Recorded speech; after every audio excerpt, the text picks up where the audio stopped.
ಇಂದಿನ ದಿನಾಂಕ ಡಿಸೆಂಬರ್ ತಿಂಗಳ 24. ಈ ದಿನದ ಪಂಚಾಂಗ ಶ್ರೀ ವಿಶ್ವಾವಸುನಾಮ ಸಂವತ್ಸರ ದಕ್ಷಿಣಾಯನ ಹೇಮಂತ ಋತು ಪುಷ್ಯಮಾಸ ಶುಕ್ಲಪಕ್ಷ. ಡಿಸೆಂಬರ್ 24 ಬುಧವಾರ ಆಗುತ್ತೆ. ಚೌತಿ ಇದೆ ಬೆಳಗ್ಗೆ 10:38 ಆ ನಂತರ ಪಂಚಮಿ ಆರಂಭ ಆಗುತ್ತೆ. ಧನಿಷ್ಠ ನಕ್ಷತ್ರ ಬೆಳಗಿನ ಜಾವ 6:02 ಇರುತ್ತೆ. ಇನ್ನು ಹರ್ಷ ಯೋಗ ಮತ್ತು ಭದ್ರಕರಣ ಇದೆ.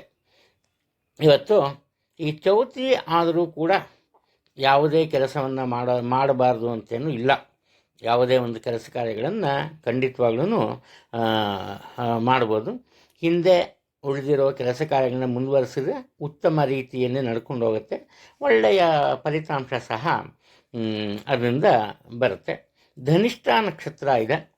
ಧನಿಷ್ಠ ನಕ್ಷತ್ರನ ಸಾಮಾನ್ಯವಾಗಿ ಯಾವುದೇ ಒಂದು ಈ ಹೊಸ ಕೆಲಸ ಕಾರ್ಯಗಳಿಗೆ ನೀಡಲ್ಲ. ಆದರೆ ಅನಿವಾರ್ಯವಾದ ಪರಿಸ್ಥಿತಿಯಲ್ಲಿ ಮನೆಗೆ ಸಂಬಂಧಪಟ್ಟಂತಹ ಕೆಲಸ ಕಾರ್ಯಗಳನ್ನು ಆರಂಭ ಮಾಡ್ಬೋದು. ಅದರಿಂದ ಯಾವುದೇ ರೀತಿಯ ವ್ಯತಿರಿಕ್ತ ಪರಿಣಾಮ ಖಂಡಿತ ಉಂಟಾಗಲ್ಲ. ಇನ್ನು ಈ ದಿನದ ಸೂರ್ಯೋದಯವನ್ನು ಆಧರಿಸಿ ರಾಹುಕಾಲದ ಬಗ್ಗೆ ಹೇಳಬೇಕು ಅಂದರೆ ಮಧ್ಯಾಹ್ನ 12:23 ಆರಂಭ ಆಗಿ 1:48 ಮುಗಿಯುತ್ತೆ. ಇದನ್ನು ನಾವು ಕರೆಯೋದೇ ಮಠ ಮಧ್ಯಾಹ್ನ ಅಂತ. ಆದ್ದರಿಂದ ಸಾಮಾನ್ಯವಾಗಿ ಈ ವೇಳೆಯಲ್ಲಿ ಯಾವುದೇ ರೀತಿಯ ಕೆಲಸ ಕಾರ್ಯಗಳನ್ನು ಆರಂಭ ಮಾಡಲ್ಲ. ಆ ನಂತರ ಮತ್ತೊಂದು ಮುಖ್ಯವಾದ ವಿಚಾರ ಯಮಗಂಡ ಕಾಲ. ಇದು ಬೆಳಗಿನ ವೇಳೆ 8:05 ಆರಂಭ ಆಗುತ್ತೆ, 9:31 ಮುಗಿಯುತ್ತೆ. ಈ ವೇಳೆಯಲ್ಲಿ ನಾನು ಪ್ರತಿನಿತ್ಯ ಹೇಳ್ತಾನೆ ಬಂದಿದ್ದೀನಿ, ಯಾವುದೇ ಕಾರಣಕ್ಕೂ ಹೊಸ ವಾಹನವನ್ನು ಕೊಡಬಾರ್ದು, ಮನೆಯಿಂದ ಹೊರಗೆ ಪ್ರಯಾಣ ಮಾಡಬಾರ್ದು, ಹೊರಗಿನಿಂದ ಮನೆಗೆ ವಾಪಸ್ ಬನ್ನಿ, ತೊಂದರೆ ಇಲ್ಲ. ಇನ್ನು ಹೊಸದಾಗಿ ಔಷಧಿಯನ್ನು ಸೇವಿಸೋದಕ್ಕೆ ಆರಂಭಿಸಬಾರ್ದು. ಇದು ಬಹು ಮುಖ್ಯವಾದಂತಹ ವಿಚಾರ. ಇನ್ನು ಧನುರ್ಮಾಸ ನಡೀತಾ ಇದೆ, ತುಂಬ ಒಳ್ಳೆಯದು. ಇವತ್ತು ಧನಿಷ್ಠ ನಕ್ಷತ್ರ ಬುಧವಾರ ಬಂದಿದೆ. ಅಂದರೆ ನೀವು ಕೇಳ್ಬೋದು, ಧನಿಷ್ಠ ನಕ್ಷತ್ರಕ್ಕೂ ಬುಧವಾರಕ್ಕೂ ಏನಪ್ಪ ಸಂಬಂಧ ಅಂತ. ಧನಿಷ್ಠ ನಕ್ಷತ್ರ ಶನಿಯ ಮನೆಯಲ್ಲಿ ಬರ್ತಾನೆ. ಹಾಗೆ ಈ ಬುಧವಾರ ವಿದ್ಯಾಭ್ಯಾಸಕ್ಕೆ ಸಂಬಂಧಪಟ್ಟಿತ್ತು. ಹಾಗೆಯೇ ಶನಿ ತಾಂತ್ರಿಕತೆಗೆ ಸಂಬಂಧಪಟ್ಟಿದ್ದು, ಅಂದರೆ ಟೆಕ್ನಾಲಜಿಗೆ ಸಂಬಂಧಪಟ್ಟಿದ್ದು. ಇಲ್ಲಿ ಧನಿಷ್ಠ ನಕ್ಷತ್ರ ಕುಜನ ನಕ್ಷತ್ರ, ಆದ್ದರಿಂದ ಅದು ಧೈರ್ಯಕ್ಕೆ ಸಂಬಂಧಪಟ್ಟಿದ್ದು. ಇದು ಮೂರೂ ಸೇರಿದ್ರೆ ವಿದ್ಯಾರ್ಥಿಗಳಿಗೆ ನಿಜಕ್ಕೂ ಒಳ್ಳೆಯ ಈ ಫಲಿತಾಂಶ ಪಡೆಯೋದಕ್ಕೆ ಸಾಧ್ಯ ಆಗುತ್ತೆ. ಮಕ್ಕಳ ಮನಸ್ಸಿನಲ್ಲಿ ಇದ್ದ ಒಂದು ಆ ಭಯದ ವಾತಾವರಣ ದೂರವಾಗುತ್ತೆ. ಈ ಕಾರಣದಿಂದ 10 ಗಂಟೆ ಅದರ ಒಳಗಾಗಿ, ಸಾಮಾನ್ಯವಾಗಿ ನಾನು ಆಗಲೇ ಹೇಳಿದ್ದೀನಿ ಎಲ್ಲಿವರೆಗೂ ಇರುತ್ತೆ ಅಂದರೆ 10:38 ಇಲ್ಲ 10 ಗಂಟೆ ಒಳಗಾಗಿ ಯಾವುದೇ ಈ ಗಣಪತಿಯ ದೇವಸ್ಥಾನದಲ್ಲಿ ಗರಿಕೆಯನ್ನು ಕೊಟ್ಟು ಪೂಜೆಯನ್ನು ಮಾಡಿಸಿದರೆ ವಿದ್ಯಾಭ್ಯಾಸದಲ್ಲಿ ಇರುವಂತಹ ಅಡಚಣೆಗಳು ದೂರವಾಗುತ್ತೆ.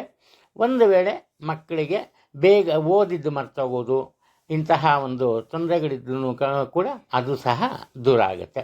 ಇದ್ರ ಬಗ್ಗೆ ನೆನಪಿನಲ್ಲಿ ಇಟ್ಕೊಂಡಿರಿ. ಆದರೆ ಈ ಧನುರ್ಮಾಸ ಆಗಿರೋದ್ರಿಂದ ಸಾಮಾನ್ಯವಾಗಿ 8 ಗಂಟೆ 8ರಿಂದ 9 ಗಂಟೆಗೆ ಬಾಗಿಲು ಹಾಕ್ಬಿಡ್ತಾರೆ ದೇವಸ್ಥಾನ, ಬೇಗನೆ ಹೋಗಬೇಕಾಗತ್ತೆ. ಇನ್ನು ಈ ಸೂರ್ಯೋದಯವನ್ನು ಆಧರಿಸಿ ಗುಳಿಕ ಕಾಲ ಮತ್ತು ರಾಹುಕಾಲದ ಬಗ್ಗೆ ಹೇಳಿದ್ದೀನಿ. ಇವತ್ತು ಮುಖ್ಯವಾಗಿ ಅದರ ಬಗ್ಗೆ ಗಮನವನ್ನು ಇಟ್ಕೊಂಡಿರಿ. ಈ ದಿನದ ರಾಶಿ ಭವಿಷ್ಯದ ಬಗ್ಗೆ ಸ್ವಲ್ಪ ಗಮನವನ್ನು ಇನ್ನು ನೀಡೋದು ಮುಖ್ಯವಾಗುತ್ತೆ. ಎಲ್ಲರಿಗೂ ಒಳ್ಳೆಯದಾಗತ್ತೆ. ಎಲ್ಲಿವರೆಗೂ ನಾವು ಒಬ್ಬರಿಗೆ ಒಳ್ಳೆಯದನ್ನು ಮಾಡ್ತೀವೋ, ಒಳ್ಳೆಯದನ್ನು ಕೋರ್ತೀವೋ, ಅಲ್ಲಿವರೆಗೂ ದೇವರು ಯಾವುದೋ ಒಂದು ರೂಪದಲ್ಲಿ ಬಂದು ನಮಗೆ ಖಂಡಿತವಾಗಿಯೂ ಸಹಾಯ ಮಾಡ್ತಾನೆ. ಮೇಷರಾಶಿಯಲ್ಲಿ ಜನಿಸಿರೋರು ಇವತ್ತು ಬಹುಮುಖ್ಯವಾದಂತಹ ಕೆಲಸ ಕಾರ್ಯಗಳಿಗೆ ಒಂದು ರೀತಿ ಅಡಿಪಾಯವನ್ನು ಹಾಕ್ತಾರೆ, ಅಂದರೆ ಆರಂಭವನ್ನು ಮಾಡ್ತಾರೆ. ಇಲ್ಲಿ ಮುಖ್ಯವಾಗಿ ಏನಪ್ಪ ಅಂದರೆ, ಇವರು ಆರಂಭದಲ್ಲಿ ಒಂದು ತಪ್ಪನ್ನು ಮಾಡ್ತಾರೆ. ತಮ್ಮ ಮನದ ಯೋಚನೆಗಳನ್ನು ಮತ್ತು ತಮ್ಮ ಯೋಜನೆಗಳನ್ನು ಎಲ್ಲರಿಗೂ ತಿಳಿಸ್ತಾರೆ. ಆದರೆ ಇಲ್ಲಿ ಕೆಲವರು ಒಳ್ಳೆಯ ಭಾವನೆಯಿಂದ ಇರ್ಬೋದು, ಇನ್ನು ಕೆಲವರು ಒಂದು ರೀತಿ ಅಸೂಯಾ ಗುಣದಿಂದ ಇರ್ಬೋದು. ಇವರಿಗೆ ಬೇರೆ ಬೇರೆ ರೀತಿಯ ಒಂದು ಈ ಬುದ್ಧಿವಾದವನ್ನು ಅಥವಾ ಒಂದು ನಿರ್ದೇಶನವನ್ನು ಕೊಡ್ತಾರೆ. ಇದರಿಂದ ಏನಾಗುತ್ತೆ, ಇವರ ಮನಸ್ಸಿಗೆ ಒಂದು ರೀತಿ ಈ ಬೇಸರ ಉಂಟಾಗುತ್ತೆ. ಆ ನಂತರ ಏಕಾಂಗಿಯಾಗಿ ಯಾರ ಒಬ್ಬರ ಜೊತೆ ಪೂರ್ಣವಾಗಿ ಮನಬಿಚ್ಚಿ ಮಾತನ್ನು ಸಹ ಆಡದೆ ಏನು ಮಾಡ್ತಾರೆ, ತಮ್ಮ ಕೆಲಸ ಕಾರ್ಯಗಳನ್ನು ಪೂರೈಸ್ತಾರೆ. ಇದು ಇವರ ಜೀವನಕ್ಕೆ ಅತಿ ಮುಖ್ಯವಾದಂತಹ ಘಟ್ಟವಾಗಿ ಮಾರ್ಪಾಟು ಆಗುತ್ತೆ. ಕುಟುಂಬದಲ್ಲಿ ಯಾವುದೇ ಜವಾಬ್ದಾರಿಗಳ ಒಂದು ವಿಚಾರದಲ್ಲಿ ಇವರು ಭಾಗವಹಿಸಲ್ಲ. ತಮ್ಮದೇ ಕೆಲಸ, ಕುಟುಂಬಕ್ಕೆ ಸಂಬಂಧಪಟ್ಟದ್ದನ್ನು ನೋಡ್ಕೋತಾರೆ. ಇದರಿಂದ ಇವರ ಬಗ್ಗೆ ಕುಟುಂಬದ ಸದಸ್ಯರಿಗೆ ಬೇಸರ ಉಂಟಾಗುವಂತಹ ಸಾಧ್ಯತೆಗಳಿವೆ. ಅದು ಉದ್ಯೋಗದ ವಿಚಾರಕ್ಕೆ ಬಂದಾಗ ಅನಿವಾರ್ಯವಾಗಿ ನೀವು ಪ್ರತಿಯೊಬ್ಬರಿಗೂ ಹೊಂದಿಕೊಂಡು ಹೋಗಬೇಕಾದಂತಹ ಒಂದು ಪರಿಸ್ಥಿತಿ ಎದುರಾಗುತ್ತೆ. ಅಲ್ಲಿ ನಿಮ್ಮ ಮನಸ್ಸಿಗೆ ಒಂದು ರೀತಿಯಲ್ಲಿ ಈ ಬೇಸರ ಉಂಟಾಗುತ್ತೆ. ಈ ಕಾರಣದಿಂದ ಒಂದು ರೀತಿ ಗಲಿಬಿಲಿಗೆ ಒಳಗಾಗ್ತೀರಿ. ನೀವು ಮಾಡೋ ಕೆಲಸ ಕಾರ್ಯಗಳು ಸರಿಯಾದ ಹಾದಿಯಲ್ಲಿದ್ದರೂ ಕೂಡ ಸ್ವಲ್ಪ ಮನಸ್ಸಿಗೆ ಈ ಕನ್ಫ್ಯೂಸ್ ಆಗಿ ಅದನ್ನು ತಪ್ಪಾಗಿ ಮಾಡುವಂತಹ ಸಾಧ್ಯತೆಗಳಿವೆ. ಹಣಕಾಸಿನ ವಿಚಾರಕ್ಕೆ ಬಂದಾಗ ಆದಾಯದಲ್ಲಿ ಸ್ವಲ್ಪ ಏರುಪೇರು ಇರುತ್ತೆ. ಖರ್ಚು ವೆಚ್ಚಗಳು ಮಾತ್ರ ಸ್ವಲ್ಪ ಹೆಚ್ಚಾದ ಪ್ರಮಾಣದಲ್ಲಿಯೇ ಇರುತ್ತೆ. ಆರೋಗ್ಯದ ಬಗ್ಗೆ ಸ್ವಲ್ಪ ಗಮನವನ್ನು ತಗೊಂಬೋದು ಒಳ್ಳೆಯದು. ನೆಗ್ಲಿಜೆನ್ಸ್ ಇರಬಾರ್ದು, ನೆನಪಿನಲ್ಲಿ ಇಟ್ಕೊಂಬೋದು ಒಳ್ಳೆಯದು. ವೃಷಭ ರಾಶಿಯಲ್ಲಿ ಜನಿಸಿರೋರು, ಇವರ ಒಂದು ವಿಚಾರದಲ್ಲಿ ವಿಶೇಷವಾದಂತಹ ಒಂದು ಪರಿವರ್ತನೆ ಉಂಟಾಗುತ್ತೆ. ಆ ವಿಶೇಷವಾದಂತಹ ಪರಿವರ್ತನೆಗೆ ಒಂದು ಬಹುಮುಖ್ಯ ಕಾರಣ ಇವರ ಮನಸ್ಸಿನಲ್ಲಿ ಉಂಟಾಗುವಂತಹ ಆ ಬದಲಾವಣೆಗಳು. ಇಲ್ಲಿ ಮುಖ್ಯವಾಗಿ ಆರಂಭದಲ್ಲಿ ಏನು ಮಾಡ್ತಾರಪ್ಪ ಇವರು ಅಂದರೆ, ಯಾವುದೋ ಒಂದು ಪ್ರಯಾಣ ಅನಿವಾರ್ಯವಾಗಿರುತ್ತೆ ಇವರ ಜೀವನಕ್ಕೆ. ಆ ಪ್ರಯಾಣಕ್ಕೆ ಹೋಗೋದಕ್ಕೆ ಸ್ವಲ್ಪ ಇವರು ಹಿಂದೆ ತಾಕ್ತಾರೆ, ಒಪ್ಕೊಂಬಲ್ಲ. ಆದರೆ ಆ ನಂತರ ಅದರ ಒಂದು ಅನಿವಾರ್ಯತೆಯ ಅರಿವಾಗುತ್ತೆ. ಆದ್ದರಿಂದ ಪ್ರಯಾಣ ಬೆಳೆಸ್ತಾರೆ. ಇವರಿಗೆ ಸ್ವಲ್ಪ ಅದರಿಂದ ಖರ್ಚು ವೆಚ್ಚಗಳು ಹೆಚ್ಚಾದರೂ ಕೂಡ ಅನುಕೂಲತೆಗಳು ಜಾಸ್ತಿ ಆಗುತ್ತೆ. ಆದ್ದರಿಂದ ಮುಖ್ಯವಾಗಿ ಇವತ್ತೇನಪ್ಪ ಮಾಡಬೇಕು ಅಂದರೆ, ತಾನಾಗಿಯೇ ಬಂದ ಅವಕಾಶ ಅಥವಾ ತಾನಾಗಿಯೇ ಬಂದ ಈ ಅದೃಷ್ಟವನ್ನು ಇವರು ಸಾಧ್ಯವಾದಷ್ಟು ಉಪಯೋಗಿಸ್ಕೊಂಬೋದು ಒಳ್ಳೆಯದು. ಇನ್ನು ಕುಟುಂಬದಲ್ಲಿ ಇವರ ಪ್ರಾಮುಖ್ಯತೆ ಹೆಚ್ಚಾಗಿರುತ್ತೆ. ಮನೆತನಕ್ಕೆ ಸಂಬಂಧಪಟ್ಟಂತಹ ಅತಿ ಅಮೂಲ್ಯವಾದಂತಹ ಕೆಲಸವೊಂದನ್ನು ಇವರು ಸ್ವತಂತ್ರವಾಗಿ ನಿರ್ವಹಿಸಿ ಎಲ್ಲರ ಮೆಚ್ಚುಗೆಯನ್ನು ಗಳಿಸ್ತಾರೆ. ಉದ್ಯೋಗ ಕ್ಷೇತ್ರದಲ್ಲಿ ಇವರ ಮನಸ್ಸನ್ನು ಗೆಲ್ಲೋದಕ್ಕೆ ಯಾರಿಂದಾನೂ ಸಾಧ್ಯ ಆಗಲ್ಲ. ಕಾರಣ ಏನಪ್ಪ ಅಂದರೆ, ಇವರಿಗೆ ಕರಾರುವಕ್ಕಾಗಿ ಮಾತನಾಡುವಂತಹ ಒಂದು ಮನೋಭಾವನೆ ಇರುತ್ತೆ. ಹಾಗೆಯೇ ಯಾವುದೇ ಒಂದು ಕೆಲಸ ಕಾರ್ಯಕ್ಕೆ ಕೈ ಹಾಕಿದರೂ ಕೂಡ ಅದನ್ನು ಸರಿಯಾದ ರೀತಿಯಲ್ಲಿ ಆ ಕ್ಷಣದಲ್ಲಿ ಪೂರ್ಣಗೊಳಿಸಬೇಕು ಅನ್ನೋ ಒಂದು ಮನಸ್ಸಿರುತ್ತೆ. ಇದರಿಂದ ಸ್ವಲ್ಪ ವಿರೋಧಿಗಳು ಸಹ ಇವರಿಗೆ ಇರ್ತಾರೆ. ಇನ್ನು ಈ ಹಣಕಾಸಿನ ವಿಚಾರಕ್ಕೆ ಬಂದಾಗ ಯಾವುದೇ ರೀತಿಯ ತೊಂದರೆ ಇಲ್ಲ, ಉತ್ತಮ ಆದಾಯ ಇರುತ್ತೆ. ಆರೋಗ್ಯದ ವಿಚಾರಕ್ಕೆ ಬಂದರೆ ಮಾತ್ರ ಇವರು ಸ್ವಲ್ಪ ಈ ಅಜೀರ್ಣತೆಯಿಂದ ಬಳಲುತ್ತಾರೆ. ಎಚ್ಚರಿಕೆಯಿಂದ ಇರೋದು ಒಳ್ಳೆಯದು ಆಹಾರ ಸೇವನೆಯ ವಿಚಾರದಲ್ಲಿ.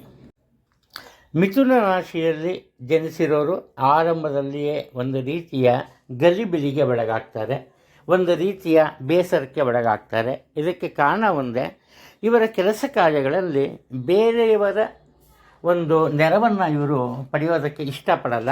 ತಾವೇ ಸ್ವತಂತ್ರವಾಗಿ ತಮ್ಮ ಕೆಲಸ ಕಾರ್ಯಗಳನ್ನು ನಿರ್ವಹಿಸ್ತಾರೆ. ಆದರೆ ಕುಟುಂಬದ ಇತರ ಸದಸ್ಯರು ಏನು ಮಾಡ್ತಾರೆ, ಒಳ್ಳೆಯ ಭಾವನೆಯಿಂದಾನೆ ಇವರ ಮೇಲಿನ ಒಂದು ಪ್ರೀತಿ ವಿಶ್ವಾಸದಿಂದ ಏನು ಮಾಡ್ತಾರೆ, ಇವರಿಗೆ ಸಹಾಯವನ್ನು ಮಾಡೋದಕ್ಕೆ ಬರ್ತಾರೆ. ಆದರೆ ಅನಿರೀಕ್ಷಿತವಾಗಿ ಉಂಟಾದ ಕೆಲವೊಂದು ಬದಲಾವಣೆಗಳು ಅಥವಾ ತಪ್ಪಿನ ಫಲವಾಗಿ ಇವರ ಕೆಲಸ ಕಾರ್ಯಗಳಲ್ಲಿ ಹಿನ್ನಡೆ ಉಂಟಾಗುತ್ತೆ. ಈ ಕಾರಣದಿಂದ ಇವರು ಸ್ವಲ್ಪ ಕುಟುಂಬದಲ್ಲಿ ಇತರ ಸದಸ್ಯರ ಜೊತೆಯಲ್ಲಿ ಈ ಮಾತುಕತೆ ಅಂದರೆ ಒಂದು ರೀತಿ ಈ ಬಿರುಸಿನ ಮಾತುಕತೆಯಲ್ಲಿ ತೊಡಗ್ತಾರೆ. ಸಿಟ್ಟುಕೊಂಬಲ್ಲ, ಬೇರೆಯನ್ನು ಹೀಯಾಡಿಸಲ್ಲ. ಒಟ್ಟಾರೆ ಇವರ ಮಾತಿನ ಮೇಲೆ ಇವರಿಗೆ ಹತೋಟಿ ಇರಲ್ಲ. ಆದರೆ ಅಂತಿಮವಾಗಿ ಏಕಾಂಗಿಯಾಗಿ ತಮ್ಮ ಕೆಲಸ ಕಾರ್ಯಗಳಲ್ಲಿ ಇವರು ಉತ್ತಮ ಯಶಸ್ಸನ್ನು ಗಳಿಸ್ತಾರೆ. ಇನ್ನು ಉದ್ಯೋಗ ಕ್ಷೇತ್ರವನ್ನು ತಗೊಂಡಾಗ ಮನೆಯ ಪರಿಸ್ಥಿತಿ ಮತ್ತು ಉದ್ಯೋಗ ಕ್ಷೇತ್ರದ ಪರಿಸ್ಥಿತಿ ನಿಜಕ್ಕೂ ಬೇರೆ ಬೇರೆ ಆಗಿರುತ್ತೆ. ಇದಕ್ಕೆ ಕಾರಣ ಏನಪ್ಪ ಅಂದರೆ, ಮನೆಯಲ್ಲಿ ಇದ್ದ ಪರಿಸ್ಥಿತಿಯಲ್ಲಿ ಎದುರಾದರೂ ಕೂಡ ತಮ್ಮ ಒಳ್ಳೆಯ ಮಾತಿನ ಬಲದಿಂದ ಎಲ್ಲರ ಮನಸ್ಸನ್ನು ಗೆಲ್ತಾರೆ ಉದ್ಯೋಗ ಕ್ಷೇತ್ರದಲ್ಲಿ. ಆ ನಂತರ ಪ್ರತಿಯೊಬ್ಬರೂ ಇವರ ಒಂದು ನಡೆನುಡಿಯಂತೆ, ಇವರ ನಿರ್ದೇಶನದಂತೆ ತಮ್ಮ ಕೆಲಸ ಕಾರ್ಯಗಳನ್ನು ನಿರ್ವಹಿಸ್ತಾರೆ. ಆದ್ದರಿಂದ ಉದ್ಯೋಗದಲ್ಲಿ ಸದಾ ಸಂತೃಪ್ತಿಯ ವಾತಾವರಣ ಇರುತ್ತೆ, ಎಲ್ಲರ ಮೆಚ್ಚುಗೆ ಸಿಗುತ್ತೆ, ಇವರ ಕೆಲಸ ಕಾರ್ಯಗಳು ಸುಲಭವಾಗಿ ಸಂಪೂರ್ಣಗೊಳ್ಳುತ್ತೆ. ಇನ್ನು ಇವರ ಹಣಕಾಸಿನ ವಿಚಾರಕ್ಕೆ ಬಂದಾಗ ಉತ್ತಮ ಆದಾಯ ಇರುತ್ತೆ, ಯಾವುದೇ ಒಂದು ತೊಂದರೆ ಇರಲ್ಲ. ಆದರೆ ತಮ್ಮ ಆರೋಗ್ಯವನ್ನು ಸರಿಪಡಿಸಿಕೊಳ್ಳುವ ಒಂದು ಕಾರಣಕ್ಕೆ ಸ್ವಲ್ಪ ಹೆಚ್ಚಿನ ಹಣವನ್ನು ಇವರು ಇವತ್ತು ಖರ್ಚು ಮಾಡಬೇಕಾಗಿ ಬರುತ್ತೆ. ಕಟಕ ರಾಶಿಯಲ್ಲಿ ಜನಿಸಿರೋರು ಇವರು ತುಂಬ ಬುದ್ಧಿವಂತಿಕೆಯಿಂದ ತಮ್ಮ ನಿರ್ಧಾರಗಳನ್ನು ಬೇರೆಯವರ ಜವಾಬ್ದಾರಿಗಳೇ ಬಿಡ್ತಾರೆ. ಯಾವುದೋ ಒಂದು ಕೆಲಸ ಕಾರ್ಯಗಳು ಅಥವಾ ಜವಾಬ್ದಾರಿ ಅದು ನಡಿಬೇಕಾಗುತ್ತೆ, ಅದರ ಬಗ್ಗೆ ಸಂಪೂರ್ಣ ನಿರ್ಣಯಗಳನ್ನು ಅದರಲ್ಲಿ ಬೇಕಾದವಾದಂಥ ಆ ಬದಲಾವಣೆಗಳನ್ನು ಇವರೇ ಸ್ವತಂತ್ರವಾಗಿ ತರ್ತಾರೆ. ಆದರೆ ಕೊನೆಯದಾಗಿ ಏನು ಮಾಡ್ತಾರಪ್ಪ ಅಂದರೆ, ಅದನ್ನು ಸಂಪೂರ್ಣವಾಗಿ ಅಥವಾ ಪೂರ್ಣಗೊಳಿಸುವಂತಹ ಒಂದು ಕಾರ್ಯವನ್ನು ಬುದ್ಧಿವಂತಿಕೆಯಿಂದ ಬೇರೆಯವರ ಪಾಲಿಗೆ ನೀಡ್ತಾರೆ. ಇಲ್ಲಿ ಈ ಕಾರಣದಿಂದಾಗಿ ಕುಟುಂಬದ ಕೆಲಸ ಕಾರ್ಯಗಳು ಪೂರ್ಣಗೊಳ್ಳೋದಕ್ಕೆ ಪ್ರತ್ಯಕ್ಷವಾಗಿ ಅಥವಾ ಪರೋಕ್ಷವಾಗಿ ಇವರು ಕಾರಣರಾಗ್ತಾರೆ. ಈ ಕಾರಣದಿಂದ ಇವರ ಪ್ರಾಮುಖ್ಯತೆ ಎಲ್ಲರಿಗೂ ಅರಿವಾಗುತ್ತೆ. ಒಟ್ಟಾರೆ ಕುಟುಂಬದಲ್ಲಿ ನೆಮ್ಮದಿಯ ವಾತಾವರಣ ಇವರಿಂದ ಸೃಷ್ಟಿಯಾಗುತ್ತೆ. ಉದ್ಯೋಗ ಕ್ಷೇತ್ರದಲ್ಲಿ ಏನು ಮಾಡ್ತಾರಪ್ಪ ಇವರು ಅಂದರೆ, ತಮ್ಮ ರೀತಿ ನೀತಿಯನ್ನು ಬೇರೆ ಯಾರಿಗೂ ತಿಳಿಸೋದಲ್ಲ, ಗುಟ್ಟಾಗಿ ತಮಗೆ ಬೇಕಾದಂತಹ ಒಂದು ಅನುಕೂಲತೆಗಳನ್ನು ಪಡೀತಾರೆ. ಇದಕ್ಕೆ ಕಾರಣ ಏನಪ್ಪ ಅಂದರೆ, ಇವರ ಬಗ್ಗೆ ಉನ್ನತ ಅಧಿಕಾರಿಗಳ ಒಂದು ಈ ಕೃಪಾ ಕಟಾಕ್ಷ ಇರುತ್ತೆ. ಇವರ ಬಗ್ಗೆ ಪ್ರೀತಿ ವಿಶ್ವಾಸ ಹೆಚ್ಚಾಗಿರುತ್ತೆ. ಆದ್ದರಿಂದ ಬೇರೆಯವರ ಗಮನಕ್ಕೆ ಬಾರದಂತೆ ಇವರು ಉನ್ನತ ಅಧಿಕಾರವನ್ನು ಗಳಿಸ್ತಾರೆ. ಈ ಕಾರಣದಿಂದ ಬೇರೆಯವರ ವಿರೋಧಕ್ಕೂ ಸಹ ಇವರು ಗುರಿಯಾಗ್ತಾರೆ. ಆದರೆ ಯಾವುದೇ ವಿರೋಧಕ್ಕೆ ಆಗಲಿ ಯಾವುದಕ್ಕೂ ಇವರು ಬಗ್ಗುವಂತಹ ತಲೆಬಾಗುವಂತಹ ವ್ಯಕ್ತಿಯಾಗಲ್ಲ. ಅದು ಹಠದಿಂದ ಯಶಸ್ಸನ್ನು ಗಳಿಸ್ತಾರೆ. ಹಣಕಾಸಿನ ವಿಚಾರದಲ್ಲಿ ಎಚ್ಚರಿಕೆ ಇರಬೇಕು. ಆದಾಯಕ್ಕಿಂತ ಖರ್ಚು ವೆಚ್ಚಗಳು ಹೆಚ್ಚಾಗ್ಬೋದು. ಉತ್ತಮ ಆರೋಗ್ಯ ಇರುತ್ತೆ, ಯೋಚನೆ ಬೇಡ. ಸಿಂಹ ರಾಶಿಯಲ್ಲಿ ಜನಿಸಿರೋರು ಇವತ್ತಿವರು ತಮ್ಮ ಕಾರ್ಯನಿರ್ವಹಣೆಯ ಬಗ್ಗೆ ಹೆಚ್ಚಿನ ಆಸಕ್ತಿಯನ್ನು ತೋರಲ್ಲ. ಇದಕ್ಕೆ ಕಾರಣ ಏನಪ್ಪ ಅಂದರೆ, ಅನಿವಾರ್ಯವಾಗಿ ಹೆಚ್ಚಿನ ಖರ್ಚು ವೆಚ್ಚಗಳು ಇವರ ಪಾಲಿಗೆ ಬರುತ್ತೆ. ಇದಕ್ಕೆ ಕಾರಣ ಏನಪ್ಪ ಅಂದರೆ, ಮುಖ್ಯವಾಗಿ ಮಕ್ಕಳ ವಿದ್ಯಾಭ್ಯಾಸ. ಇವರ ಮಕ್ಕಳು ಬಹುಶಃ ಉನ್ನತ ವಿದ್ಯಾಭ್ಯಾಸಕ್ಕೆ ತೆರಳಬೇಕಾಗುತ್ತೆ. ಈ ಕಾರಣದಿಂದ ಇವರು ಹೆಚ್ಚಿನ ಹಣವನ್ನು ವೆಚ್ಚ ಮಾಡಬೇಕಾಗತ್ತೆ. ಅದು ದೂರದ ಊರಿಗೆ ಹೋಗ್ಬೋದು ಅಥವಾ ವಿದೇಶಕ್ಕೆ ಹೋಗಬೇಕು ಅನ್ನೋ ಮನಸ್ಸಿದ್ರೆ ಅಲ್ಲಿಗೆ ಸಹ ಕಳಿಸ್ಬೇಕಾಗತ್ತೆ. ಒಟ್ಟಾರೆ ಖರ್ಚು ವೆಚ್ಚಗಳ ಕಾರಣ ಇವರು ಮನಸ್ಸಿನಲ್ಲಿ ಒಂದು ರೀತಿ ಈ ಯಾವುದೋ ಭಯವನ್ನು ಹೊಂದಿರ್ತಾರೆ. ಇಷ್ಟು ದುಡ್ಡು ಬೇಕು, ಏನಪ್ಪ ಮಾಡೋದು, ಯಾರನ್ನ ಕೇಳೋದು, ಅಥವಾ ಇದ್ದವ್ರಿಗೆ ಇಷ್ಟೊಂದು ಖರ್ಚಾಗ್ಬಿಟ್ಟು ಮುಂದೆ ಏನು ಮಾಡೋದು ಅನ್ನೋ ಒಂದು ಭಯ ಇರುತ್ತೆ. ಅದು ಒಟ್ಟಾರೆ ಕುಟುಂಬದಲ್ಲಿ ಯಾವುದೇ ತೊಂದರೆ ಇರಲ್ಲ, ಎಲ್ಲರೂ ಸಂತೋಷದಿಂದಾನೇ ಇರ್ತಾರೆ. ಇವರು ಮಾತ್ರ ಒಂದು ರೀತಿ ಆ ಮಾನಸಿಕ ಖಿನ್ನತೆಗೆ ಒಳಗಾಗಿರ್ತಾರೆ. ಆದರೆ ತಮ್ಮ ಪಾಲಿನ ಕರ್ತವ್ಯವನ್ನು ಯಾವುದೇ ಕಾರಣಕ್ಕೂ ಬಿಡಲ್ಲ, ಅದನ್ನು ಯಶಸ್ವಿಯಾಗಿ ನಿರ್ವಹಿಸ್ತಾರೆ. ಉದ್ಯೋಗ ಕ್ಷೇತ್ರದಲ್ಲಿ ಸಹ ಇದೇನೆ. ಬೇರೆಯವರು ಇವರ ಬಗ್ಗೆ ಒಂದು ರೀತಿ ತಾತ್ಸಾರದ ಮನೋಭಾವನೆಯನ್ನು ತೋರ್ತಾರೆ. ಆದರೆ ಇವರು ಅವನ್ನೆಲ್ಲ ಮರೀತಾರೆ, ಎಲ್ಲರನ್ನ ಕ್ಷಮಿಸ್ತಾರೆ, ಪ್ರತಿಯೊಬ್ಬರಿಗೂ ತಮ್ಮ ಕೈಲಾದ ಸಹಾಯವನ್ನು ಮಾಡ್ತಾರೆ. ಈ ಕಾರಣದಿಂದ ತಮ್ಮ ತಪ್ಪಿನ ಅರಿವು ಬೇರೆಯವರಿಗೆ ಉಂಟಾಗುತ್ತೆ. ಇವರಿಗೆ ವಿಶೇಷವಾದಂತಹ ಗೌರವ, ಪ್ರೀತಿ ಎಲ್ಲವನ್ನು ಕೊಡ್ತಾರೆ. ಒಟ್ಟಾರೆ ಶಾಂತಿ ನೆಮ್ಮದಿಯಿಂದ ಈ ದಿನವನ್ನು ಕಳೀತಾರೆ. ಇವರು ಆರೋಗ್ಯದ ಬಗ್ಗೆ ಸ್ವಲ್ಪ ಎಚ್ಚರಿಕೆ ಇರಬೇಕು, ಅತಿಯಾದ ಯೋಚನೆ ಬೇಡ. ಕನ್ಯಾ ರಾಶಿಯಲ್ಲಿ ಜನಿಸಿರೋರು ಇವರು ತಮ್ಮ ಮನಸ್ಸಿನ ಮೇಲೆ ಹತೋಟಿಯನ್ನು ಸಾಧಿಸೋದಕ್ಕೆ ಸಾಧ್ಯ ಆಗಲ್ಲ. ಈ ಕಾರಣದಿಂದ ಸರಿಯಾದ ಹಾದಿಯಲ್ಲಿ ನಡೀತಾ ಇರೋ ವ್ಯಕ್ತಿಗಳು ಸಹ ತಪ್ಪು ಮಾಡುವಂತಹ ಸಾಧ್ಯತೆಗಳಿವೆ. ಹಾಗೆ ಸುಗಮವಾಗಿ ನಡೀತಾ ಇರೋ ಕೆಲಸ ಕಾರ್ಯಗಳಲ್ಲಿ ಇವರದೇ ಆದ ತಪ್ಪಿನಿಂದ ತೊಂದರೆಗಳು ಎದುರಾಗುತ್ತೆ. ಈ ಕಾರಣದಿಂದ ಕುಟುಂಬದಲ್ಲಿ ಸಹ ಕೆಲವೊಮ್ಮೆ ಗಂಭೀರದ ವಾತಾವರಣ ಉಂಟಾಗುತ್ತೆ. ಇವ್ರಿಗೇನು ತೊಂದರೆ ಆಗಲ್ಲ, ಇವ್ರನ್ನ ಯಾರೇನೂ ಅನ್ನಲ್ಲ, ಆದರೂ ಕೂಡ ಪ್ರತಿಯೊಬ್ಬರ ಮನಸ್ಸಿನಲ್ಲಿ ಒಂದು ರೀತಿಯ ಬೇಸರ ಮನೆ ಮಾಡಿರುತ್ತೆ.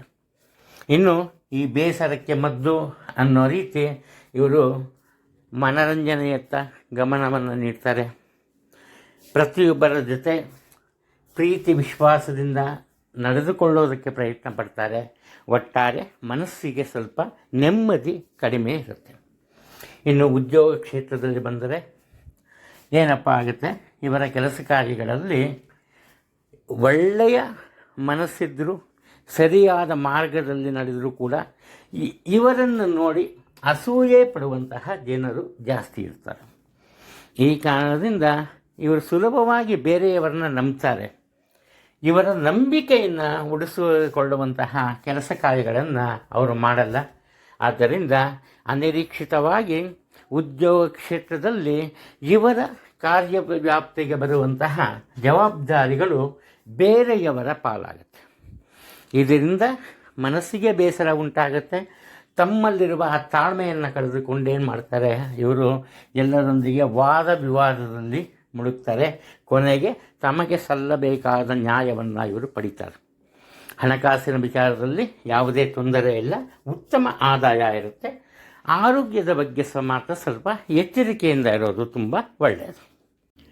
ತುಲಾ ರಾಶಿಯವರು ಇವತ್ತು ಅತಿಯಾದ ಆತುರದ ಸ್ವಭಾವವನ್ನು ತೋರ್ತಾರೆ. ಪ್ರತಿಯೊಂದರಲ್ಲೂ ಅಷ್ಟೇ. ಇದಕ್ಕೆ ಕಾರಣಗಳೇನಪ್ಪ ಅಂದರೆ, ಇವರಿಗೆ ಎರಡಕ್ಕಿಂತಲೂ ಹೆಚ್ಚಿನ ಅವಕಾಶಗಳಿರುತ್ತೆ. ಇವರ ಪಾಲಿಗೆ ಹೆಚ್ಚಿನ ಜವಾಬ್ದಾರಿಗಳಿರುತ್ತೆ. ಒಂದು ಕೆಲಸವನ್ನು ಮಾಡಿ ಮುಗಿಸಿದರೆ ಮಾಡಲೇಬೇಕು ಅನ್ನುವಂತಹ ಮತ್ತೊಂದು ಕೆಲಸ ಸಿದ್ಧವಾಗಿರುತ್ತೆ. ಇವರಿಗೆ ಇವರ ಸಾಮರ್ಥ್ಯವನ್ನು ಮೀರಿದಂತಹ ಕೆಲಸ ಕಾರ್ಯಗಳು, ಜವಾಬ್ದಾರಿಗಳು ದೊರೆಯುತ್ತೆ. ಈ ಕಾರಣದಿಂದ ಏನಪ್ಪ ಆಗುತ್ತೆ, ಇವರು ಒಂದು ರೀತಿ ತಮ್ಮ ಸಹನೆಯನ್ನು ಕಳ್ಕೊತಾರೆ. ಅತಿ ಆತುರದಿಂದ ತಮ್ಮ ಕೆಲಸ ಕಾರ್ಯಗಳನ್ನು ನಿರ್ವಹಣೆ ಮಾಡೋದಕ್ಕೆ ಪ್ರಯತ್ನ ಪಡ್ತಾರೆ. ಎಷ್ಟೇ ಆತುರ ಪಟ್ಟರೂ ಕೂಡ ಇವರಲ್ಲಿರುವ ಸೌಮ್ಯ ವ್ಯಕ್ತಿತ್ವ ಎಲ್ಲರ ಮನಸ್ಸನ್ನು ಗೆಲ್ಲುತ್ತೆ. ಆದ್ದರಿಂದ ಇವರು ಸರಿಯಾದ ಹಾದಿಯಲ್ಲಿ ತಮ್ಮ ಕೆಲಸ ಕಾರ್ಯಗಳನ್ನು ನಿರ್ವಹಿಸೋದಕ್ಕೆ ಇತರರು ಸಹ ಪ್ರತ್ಯಕ್ಷವಾಗಿ ಅಥವಾ ಪರೋಕ್ಷವಾಗಿ ಸಹಾಯವನ್ನು ಮಾಡ್ತಾರೆ. ಇನ್ನು ಉದ್ಯೋಗ ಕ್ಷೇತ್ರಕ್ಕೆ ಬಂದಾಗ ಇವರ ಒಂದು ಕೆಲಸ ಕಾರ್ಯಗಳನ್ನು ನೋಡಿದ ಹಿರಿಯ ಅಧಿಕಾರಿಗಳಾಗ್ಬೋದು ಅಥವಾ ಇವರ ಸಹೋದ್ಯೋಗಿಗಳಾಗ್ಬೋದು ಇವರ ಬಗ್ಗೆ ಒಳ್ಳೆಯ ಮಾತುಗಳನ್ನು ಆಡ್ತಾರೆ. ಆ ಮಾತುಗಳು ಕೇವಲ ಮಾತಿನ ರೂಪದಲ್ಲಿ ಇರಲ್ಲ, ಇವರಿಗೆ ಹೊಸ ರೀತಿಯ ಜವಾಬ್ದಾರಿಗಳನ್ನು ನೀಡ್ತಾರೆ. ಹಾಗೆ ಉನ್ನತ ಅಧಿಕಾರ ಸಿಗದೆ ಹೋದರೂ ಉನ್ನತ ಗೌರವವನ್ನು ನೀಡ್ತಾರೆ. ಇಷ್ಟು ಕಷ್ಟಪಟ್ಟರೂ ಕೂಡ ಇವರಿಗೆ ಸ್ವಲ್ಪ ನಿರಾಸೆನೇ ಕಾದಿರುತ್ತೆ. ಕಾರಣ ಏನಪ್ಪ ಅಂದರೆ, ಇವರು ನಿರೀಕ್ಷಿಸಿದ ಮಟ್ಟದಲ್ಲಿ ಇವರಿಗೆ ಅದರ ಪ್ರತಿಫಲ ಸಿಗಲ್ಲ. ಇನ್ನು ಬಂದಿದ್ದನ್ನು ಸ್ವೀಕರಿಸುವ ಬುದ್ಧಿ ಇರುತ್ತೆ. ಆದ್ದರಿಂದ ಸಂತೋಷವಾಗಿ ಇರ್ತಾರೆ. ಹಣಕಾಸಿನ ವಿಚಾರದಲ್ಲಿ ಯಾವುದೇ ತೊಂದರೆ ಇಲ್ಲ. ಆರೋಗ್ಯವನ್ನು ಹೇಗೆ ಕಾಪಾಡಿಕೋಬೇಕು ಅನ್ನೋ ಒಂದು ಬುದ್ಧಿವಂತಿಕೆ ಇವರಲ್ಲಿ ಇರುತ್ತೆ. ವೃಶ್ಚಿಕ ರಾಶಿಯವರು ಇವತ್ತು ಹಠದ ಸ್ವಭಾವದಿಂದ ಮತ್ತು ಅತಿಯಾದ ಆತ್ಮವಿಶ್ವಾಸದಿಂದ ತಮ್ಮ ಕೆಲಸ ಕಾರ್ಯಗಳಲ್ಲಿ ಸ್ವಲ್ಪ ಹಿನ್ನಡೆಯನ್ನು ಅನುಭವಿಸ್ತಾರೆ. ಅತಿಯಾದ ಆತ್ಮವಿಶ್ವಾಸ, ಉದಾಹರಣೆಗೆ ಬೆಟ್ಟ ಇದೆ, ಬೆಟ್ಟ ತೊಗೊಂಡು ಅಂದರೆ ನಾನು ಹೋಗ್ತೀನಿ ಅಂತ ಹೇಳ್ತಾರೆ. ಇದು ಆಡು ಮಾತು. ಈ ರೀತಿ ಇವರ ಸಾಮರ್ಥ್ಯವನ್ನು ಮೀರಿದಂತಹ ಒಂದು ಕೆಲಸ ಕಾರ್ಯಗಳನ್ನು ಮತ್ತು ಜವಾಬ್ದಾರಿಯನ್ನು ಇವರು ಒಪ್ಕೋತಾರೆ. ಅದರಲ್ಲಿ ನಿರೀಕ್ಷೆಯಂತೆ ಎಲ್ಲರಿಗೂ ಗೊತ್ತಿರುತ್ತೆ ಇವರ ಕೈಲಾಗಲ್ಲ ಅಂತ. ಇದರಲ್ಲಿ ವಿಫಲರಾಗ್ತಾರೆ. ಈ ವಿಫಲರಾಗದಾಗ ಅದನ್ನು ಸ್ವೀಕರಿಸುವಂತಹ ಮನಸ್ಸಿರಲ್ಲ ಇವರಿಗೆ. ಈ ಕಾರಣದಿಂದ ಎಲ್ಲರೊಂದಿಗೆ ಜಗಳವನ್ನು ಕಾಯ್ತಾರೆ, ವಿರೋಧವನ್ನು ಕಟ್ಕೋತಾರೆ. ಕೊನೆಯದಾಗಿ ಇವರು ತಮ್ಮ ಮನಸ್ಸನ್ನು ಒಂದು ಹಾಳು ಮಾಡ್ಕೊಂಬೋದಲ್ದಿರ ಬೇರೆಯವರ ಬೇಸರಕ್ಕೆ ಸಹ ಕಾರಣರಾಗ್ತಾರೆ. ಇನ್ನು ಉದ್ಯೋಗ ಕ್ಷೇತ್ರದಲ್ಲಿ ಬಂದಾಗ ಮನೆ ಬಂದೇ ಒಪ್ಬೋದು, ಆತ್ಮೀಯರು ಒಪ್ಬೋದು, ಆದರೆ ಉದ್ಯೋಗ ಕ್ಷೇತ್ರದಲ್ಲಿ ಹಾಗಾಗಲ್ಲ. ಹಾಗಾಗಿ ಇವರು ತಮ್ಮ ಮನಸ್ಸನ್ನು ಸಹ ಇವರು ಬದಲಾಯಿಸ್ಕೊಂಬಲ್ಲ. ಅಲ್ಲೂ ಸಹ ಇದೇ ರೀತಿಯ ಒಂದು ವ್ಯಕ್ತಿತ್ವವನ್ನು ಪ್ರತಿಬಿಂಬಿಸ್ತಾರೆ. ಇವರ ಕೈಯಲ್ಲಿ ಆಗದಂತಹ ಕೆಲಸಗಳನ್ನು ಮಾಡೋಕ್ಕೆ ಹೋಗ್ತಾರೆ, ಅದರಲ್ಲಿ ವಿಫಲರಾಗ್ತಾರೆ. ಆದರೆ ಅದರ ಒಂದು ಪ್ರತಿಫಲ ಎಲ್ಲರಿಗೂ ಸಿಗುತ್ತೆ. ಈ ಕಾರಣದಿಂದ ಬೇರೆಯವರು ಇವರ ವಿರುದ್ಧ ಒಂದು ರೀತಿ ಷಡ್ಯಂತ್ರ ರೂಪಿಸ್ತಾರೆ ಅಂದ್ರೂ ತಪ್ಪು ಆಗಲ್ಲ. ಇದರಿಂದ ಇವರ ಬಗ್ಗೆ ಹಿರಿಯ ಅಧಿಕಾರಿಗಳಿಗೆ ಒಂದು ರೀತಿ ಬೇಸರ ಮೂಡುತ್ತೆ. ಒಟ್ಟಾರೆ ತಮ್ಮದೇ ಆದ ತಪ್ಪಿಗೆ ಸ್ವಲ್ಪ ತೊಂದರೆಯನ್ನು ಅಥವಾ ಸಮಸ್ಯೆಯನ್ನು ಇವರು ಎದುರಿಸ್ತಾರೆ. ಇವತ್ತು ಹಣಕಾಸಿನ ವಿಚಾರಕ್ಕೆ ಬಂದಾಗ ಯಾವುದೇ ರೀತಿಯ ತೊಂದರೆ ಇಲ್ಲ, ಆದರೆ ಆರೋಗ್ಯದ ಬಗ್ಗೆ ಎಚ್ಚರಿಕೆ ಇರಬೇಕು. ಕಾರಣ ಅತಿಯಾದ ಬೇಸರ ಮತ್ತು ಯೋಚನೆ ಇರುತ್ತೆ. ಧನುರಾಶಿಯಲ್ಲಿ ಜನಿಸಿರೋರು ಇವರು ಆರಂಭದಿಂದಲೇ ಒಂದು ರೀತಿಯಲ್ಲಿ ಅನಿರೀಕ್ಷಿತವಾದಂತಹ ಫಲಿತಾಂಶಗಳನ್ನು ಪಡೀತಾರೆ. ಒಂದು ಮುಖ್ಯವಾದಂತಹ ವಿಚಾರ ಏನಪ್ಪ ಅಂದರೆ, ಬಂದ ವಿಚಾರಗಳನ್ನು, ಬಂದ ಒಂದು ಫಲಿತಾಂಶಗಳನ್ನು ಇವರು ಗೌರವಿಸ್ತಾರೆ. ಇವರ ಮನಸ್ಸಿನಲ್ಲಿ ಒಂದು ಆಸೆ ಇರುತ್ತೆ, ನಾನು ಇದೇ ರೀತಿಯ ಕೆಲಸವನ್ನು ಮಾಡಬೇಕು, ಇದೇ ರೀತಿಯಲ್ಲಿ ಒಂದು ಈ ಹಣದ ಸಂಗ್ರಹವನ್ನು ಮಾಡಬೇಕು ಅನ್ನೋದು. ಕಾರಣ ಏನಪ್ಪ ಅಂದರೆ, ಇವತ್ತು ಆದಾಯದ ಬಗ್ಗೆ ಇವರು ಹೆಚ್ಚಿನ ಗಮನವನ್ನು ನೀಡ್ತಾರೆ.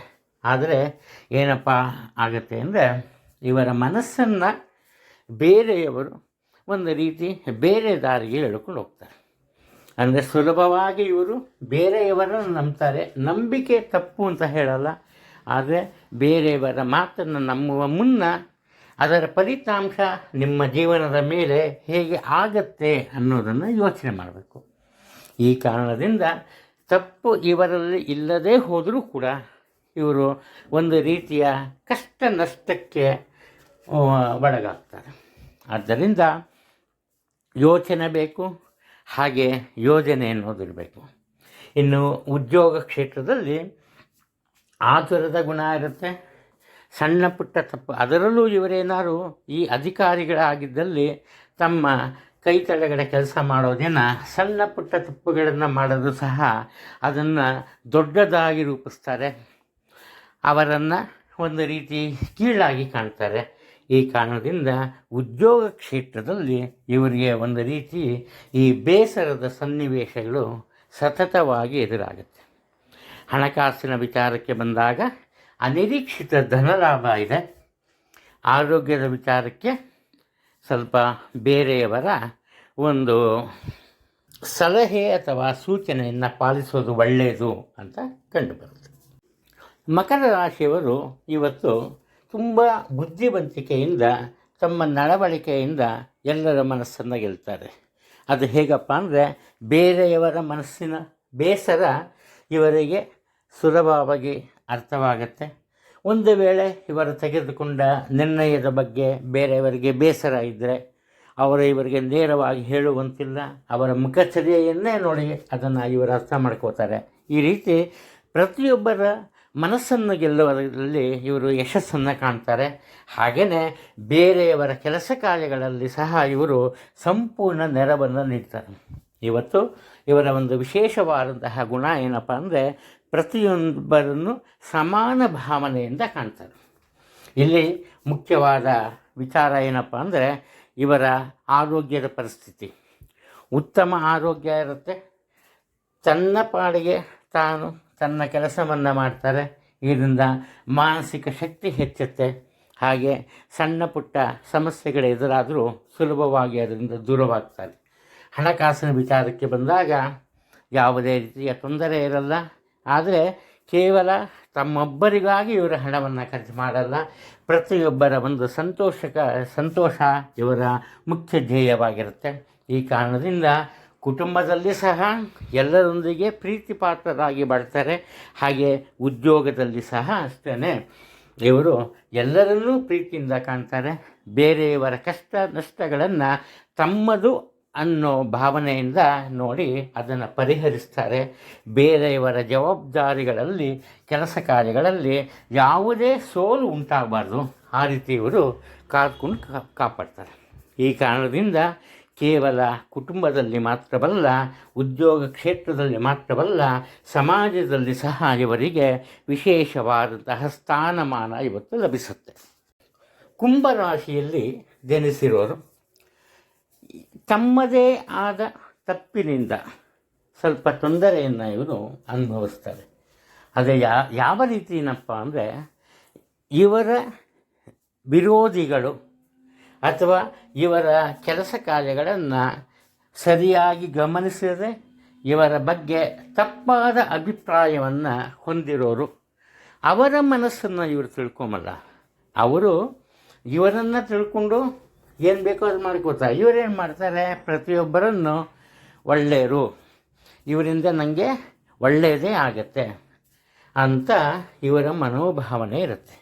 ಈ ಕಾರಣದಿಂದ ತಮ್ಮ ಜೀವನದ ಅತಿ ಮುಖ್ಯವಾದಂತಹ ವಿಚಾರಗಳನ್ನು ಪ್ರತಿಯೊಬ್ಬರಿಗೂ ತಿಳಿಸ್ತಾರೆ.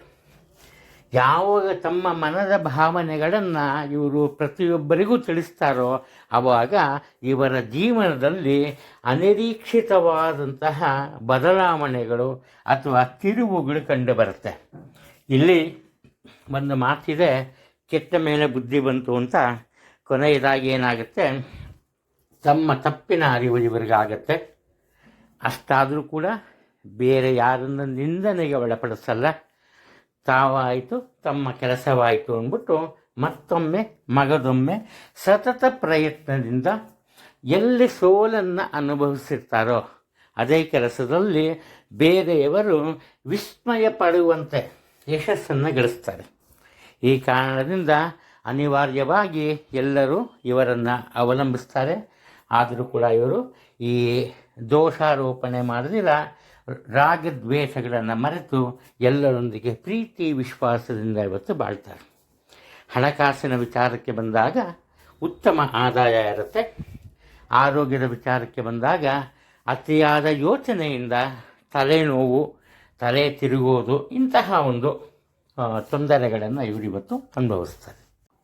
ಮೀನರಾಶಿಯಲ್ಲಿ ಜನಿಸಿರೋರು, ಈ ಮೀನರಾಶಿಯಲ್ಲಿ ಜನಿಸಿರೋರು ಇವತ್ತು ಮಾಡೋ ಒಂದು ದೊಡ್ಡ ತಪ್ಪೇನಪ್ಪ ಅಂದರೆ, ಸಾಮಾನ್ಯವಾಗಿ ನಾವು ಒಂದು ಮಾತನ್ನು ಆಡ್ತೀವಿ, ಇವಾಗಿರೋ ಬುದ್ಧಿ ಇವಾಗಿಲ್ಲ ಅಂತ. ಇವತ್ತು ಇವರು ಮಾಡೋದು ಅದೇನೆ. ಇವರಿಗೆ ಒಂದು ರೀತಿಯಲ್ಲಿ ಒಂದು ನಿರ್ದಿಷ್ಟವಾದಂತಹ ಗುರಿ ಇರಲ್ಲ, ಸರಿಯಾದ ಮಾರ್ಗದಲ್ಲಿ ನಡೆಯಲ್ಲ. ಹಾಗೆಯೇ ಆತ್ಮೀಯರ ಪ್ರೀತಿ ವಿಶ್ವಾಸವನ್ನು ಗಳಿಸೋದ್ರಲ್ಲಿ ವಿಫಲರಾಗ್ತಾರೆ. ಹಾಗೆ ಅವರ ಒಂದು ಸಹಾಯ, ಸಹಕಾರ, ಮಾರ್ಗದರ್ಶನವನ್ನು ಸಹ ಇವರು ತಗೊಂಬಲ್ಲ. ಈ ಕಾರಣದಿಂದ ಏನಪ್ಪ ಆಗುತ್ತೆ ಅಂದರೆ, ಇವರ ಕೆಲಸ ಕಾರ್ಯಗಳನ್ನು ಇವರು ಸಮಯಕ್ಕೆ ತಕ್ಕಂತೆ ಬುದ್ಧಿವಂತಿಕೆಯಿಂದಾನೇ ಆರಂಭ ಮಾಡ್ತಾರೆ. ಆದರೆ ಯಾವುದೇ ಕೆಲಸ ಕಾರ್ಯಗಳು ಸಂಪೂರ್ಣಗೊಳ್ಳಲ್ಲ. ಈ ಕಾರಣದಿಂದ ಮುಖ್ಯವಾದಂತಹ ವಿಚಾರ, ಪ್ರತಿಯೊಬ್ಬರನ್ನು ಪ್ರೀತಿ ವಿಶ್ವಾಸದಿಂದ ಕಾಣಬೇಕು. ಎಲ್ಲರ ಒಂದು ಮನದ ವಿಚಾರವನ್ನು ಅರ್ಥ ಮಾಡಿಕೊಂಡು ಸರಿಯಾದ ಮಾರ್ಗದಲ್ಲಿ ಸರಿಯಾದ ಸಲಹೆಯನ್ನು ಸ್ವೀಕರಿಸಿದಲ್ಲಿ ಮಾತ್ರ ಇವತ್ತು ತಮ್ಮ ಕೆಲಸ ಕಾರ್ಯಗಳಲ್ಲಿ ಇವರು ಯಶಸ್ಸನ್ನು ಕಾಣ್ತಾರೆ. ಉದ್ಯೋಗ ಕ್ಷೇತ್ರದಲ್ಲಿ ಇವರ ಒಂದು ರೀತಿ ನೀತಿಯನ್ನು ನೋಡಿದ ತಮ್ಮ ಸಹೋದ್ಯೋಗಿಗಳೇನು ಮಾಡ್ತಾರೆ, ಸಾಧ್ಯವಾದಷ್ಟು ಇವರಿಂದ ದೂರ ಉಳಿಯೋದಕ್ಕೆ ಪ್ರಯತ್ನ ಪಡ್ತಾರೆ. ಅಂದರೆ ದೂರ ಉಳಿಯೋದು ಅಂದರೆ ಇವನ್ನ ಈ ಮೂಲೆ ಗುಂಪು ಮಾಡಲ್ಲ, ಆದರೆ ಇವರಿಗೆ ಯಾವುದೇ ರೀತಿಯ ಒಂದು ಈ ಸಜೆಷನ್ಸ್ ಕೊಡೋದಾಗಲಿ ಏನೂ ಮಾಡಲ್ಲ. ತಾವಾಯಿತು, ತಮ್ಮ ಕೆಲಸ ಆಯಿತು. ಆವಾಗ ಇವರು ಸತತವಾಗಿ ಒಂದು ರೀತಿ ತೊಂದರೆಗೆ ಒಳಗಾಗ್ತಾರೆ, ಸೋಲನ್ನು ಕಾಣ್ತಾರೆ ತಮ್ಮ ಉದ್ಯೋಗ ಕ್ಷೇತ್ರದಲ್ಲಿ. ಅದರಲ್ಲೂ ಸ್ವಂತ ವ್ಯಾಪಾರ ವ್ಯವಹಾರವನ್ನು ಮಾಡ್ತಿರೋರು ಹೆಚ್ಚಿನ ಗಮನವನ್ನು ಕೊಡಬೇಕು. ಉತ್ತಮ ಆದಾಯ ಇರುತ್ತೆ, ಆದರೆ ಆ ಆದಾಯವನ್ನು ಹೇಗೆ ಉಳಿಸ್ಕೋಬೇಕು ಅನ್ನೋ ಬುದ್ಧಿ ಇರಲ್ಲ. ಹಾಗೆ ಆರೋಗ್ಯದ ಬಗ್ಗೆ ಸಹ ಹೆಚ್ಚಿನ ಗಮನವನ್ನು ನೀಡೋದು ತುಂಬ ಒಳ್ಳೆಯದು ಈ ದಿನದ ಮಟ್ಟಿಗೆ.